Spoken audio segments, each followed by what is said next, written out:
Just let me know.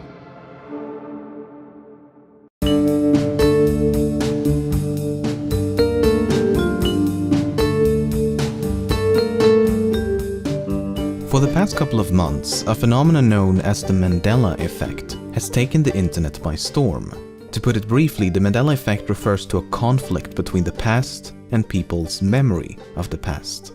The term was coined by self-described paranormal consultant Fiona Broome in late 2009 and refers to a widespread misconception that former South African President Nelson Mandela died in the 1980s while he was incarcerated.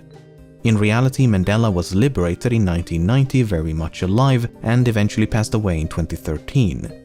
Many thousands now firmly insist on remembering Mandela's death in prison, complete with news coverage of his funeral and a heartfelt speech by his widow.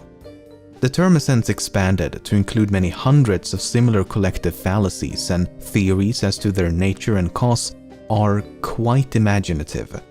Fiona Broome and many others are of the belief that these misconceptions are the result of alternate realities. In other words, they are memories from parallel universes in which history transpired exactly as you remember it, but at some point between then and now, you allegedly drifted into a parallel universe with an alternate history, and thus some of your memories misaligns with the reality you currently inhabit. Naturally, many dismiss the Mandela Effect as mere misremembrance and point towards the mountains of research on the unreliability and limits of human memory. For example, the misinformation effect is when a pre-existing memory is retroactively replaced or corrupted by misinformation. Inaccurate eyewitness accounts are prime examples of this. In short, opponents of the Mandela Effect posits that the human brain is capable of falsifying memories so convincingly that you may come to believe them to be true, while proponents argue that the memories are true and that it is reality itself that has been altered. Their main argument is that false memories alone cannot account for the sheer number of unrelated people misaccounting the same event or fact. How is it that thousands of individuals who's never met, spoken, or even known of each other's existence came to develop the exact same anomalous memory?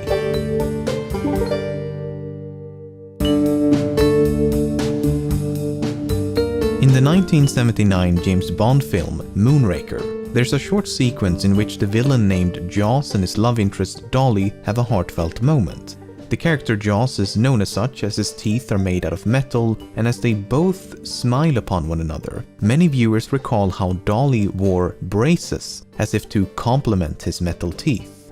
In reality, Dolly is totally braceless throughout the film.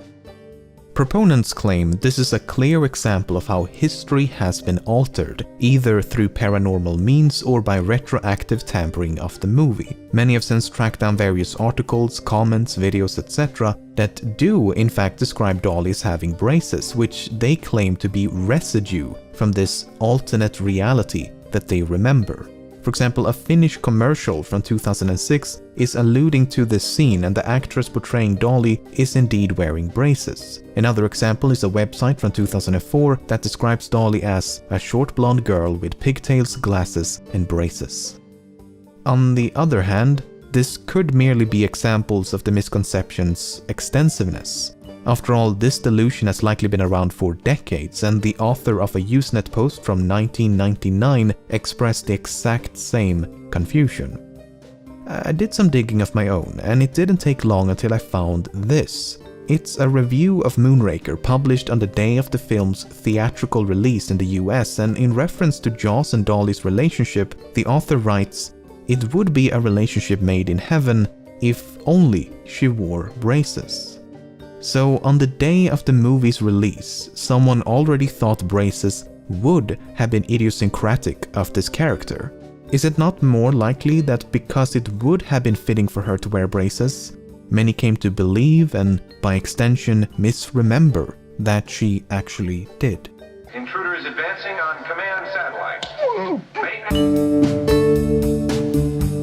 One of the most frequent examples of the Mandela Effect is the Berenstain Bears. It's a children's book and animated TV series popular in the US and features a family of anthropomorphic bears. However, many remember the name as Berenstein and not Berenstain. I also find it to be the most simple to explain. First of all, I actually had to re-record this segment multiple times as I found myself pronouncing it Berenstein even when I should be saying Berenstain, and I've never even heard of the franchise before making this video. Secondly, in their autobiography, one of the creators of the Berenstain Bears mentioned how an elementary teacher did not believe Berenstain was a real surname and instead called him Bernstein. Thirdly, the son of the creators has said that barely anyone pronounced it correctly when he was growing up, and he was most frequently called Berenstein or Bernstein. Fourthly, the cartoons use an ambiguous pronunciation at best. We are the Berenstain Bears, or Berenstain Bears. Lives the Berenstain Bear fam. The Berenstain Bears will find a way. The Berenstain Bears. The Berenstain Bears. Fifthly, surnames with the suffix "stein" are far more common than "stain." Swimming! "Mirror, mirror on the wall" is a quote commonly associated with the 1937 animated film Snow White and the Seven Dwarfs. Except that is not the correct quote. My queen. Magic mirror on the wall, who is the fairest one of all? This would be strange if it wasn't for the fact that this is an adaptation and the original source material reads "Mirror, mirror on the wall." Nearly everyone seems to have favored the original version, so naturally that is what most will adapt and remember. Mirror, mirror on the wall. Mirror, mirror on the wall. Mirror, mirror on the wall. Mirror, mirror on the wall. Mirror, mirror on the wall. Mirror, mirror on the wall. Mirror, mirror on the wall. Even official Disney material has opted to use the original version, perhaps for the sake of familiarity and preference, or, alternate realities. Besides, Magic Mirror was in turn taken from another cartoon. Magic mirror in my hand, who's the fairest in the land? Many are surprised to learn that C-3PO from Star Wars has one of his legs painted silver. Exactly how much of his leg is painted silver depends on the movie. Knee and lower leg, shin, knee and shin, naked, metallic and all gold. The thing is, his silver leg is never really in focus. It's often just off screen, in the background, too far away, or seen for a split second. When it is in view, the color variance is often barely noticeable. I skimmed through the movies, and in the vast majority of scenes featuring C-3PO, he truly is all gold, as the silver leg can't be seen. When asked about the silver leg, the actor had this to say. He always had silver, and even the stills photographer, John Jay, came up to me one day and said, "Why are you wearing a silver leg today?" Now, he was the stills photographer all the time, and he hadn't noticed. So if a photographer literally taking photos of the C-3PO suit can miss it, I find it difficult to argue that audiences cannot, especially when you factor in the supreme quality of VHS tapes. And this confusion is likely as old as the movies themselves. Here's a Usenet post from 1993 wherein the author tiredly explains that yes, one of C-3PO's legs is indeed silver, indicating that it is frequently overlooked. Then again, I honestly don't remember a silver leg, and it does seem out of place. I guess I'm just dumb enough to place empirical evidence about the fallibility of my own memory. What? A lot of people remember the logo of the company Ford as looking like this. In reality, it looks like this. Proponents of the Mandela Effect claim the loop on the F did not exist in the previous reality. To support this claim, we have spooky photographs like this one. It was taken around 1918, and the logo on the far left is mysteriously loopless, while the logo near the center ain't afraid to show them curves. But again, isn't this merely evidence of how common this misconception truly is? The painter of this billboard may have possessed the exact same false memory and thus mispainted the logo. This confusion may stem from the fact that Henry Ford's signature does not contain a loop. The The mascot of the popular board game Monopoly is named Mr. Monopoly, and he looks like this. Except he does not wear a monocle and never has. A traumatizing realization, no doubt. But I feel like I've seen this outfit before.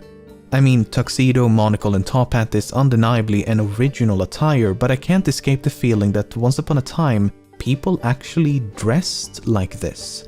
Only for an endless series of fictional characters to celebrate and reference this time period. But that's probably just a memory from an alternate reality. And you must be the Monopoly guy.